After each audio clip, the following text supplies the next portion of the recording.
ګورې دنیا حالات تاسو وګورئ د فلسطین حالات تاسو وګورئ یقین ممکناً دغسې حالات دی میډیا سره یې کولاو کړي لکه یو چا کور ته چې یو پردی څوک رادننه شوی د زنانو عزتونه تار تار کوي او د ماشومان ډېر په بېرحمۍ او بېدردۍ سره وژني د ده د سترګو د مخې دی ورته دا مړه شوې ده چې ظالمه مه کوه رسم کړي نن فلسطین کې دغسې بد شي حالات جوړ 500 600 په یو ځای شهیدان کړي هغه مسلمان بچي چې په وینو کې د میندو غېږو کې سره دي هغې مسلمان حکمران نه اواز نشي کولی دا لرې کېږي ټول دنیایي ملکونه هغه تماشایي جوړ شوي دي زه به څه وکړم په هغه اسلحو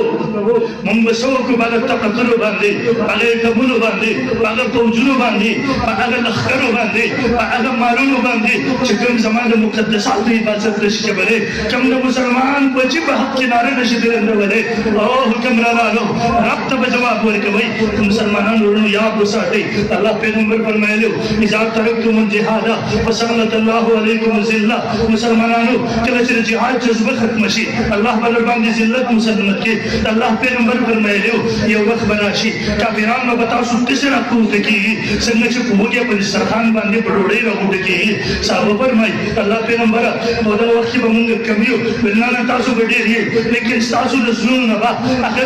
د شهادت جذبه وځي دنیا سره به محبت راشي په دنیا باندې به فریضه شي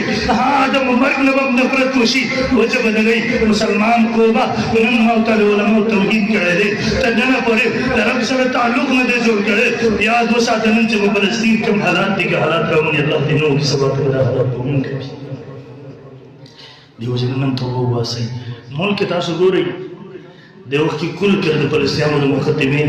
اواز لګونکي مو دلته صرف او صرف علما دي بل څوک نشته وینې تاسو که نه ولیدئ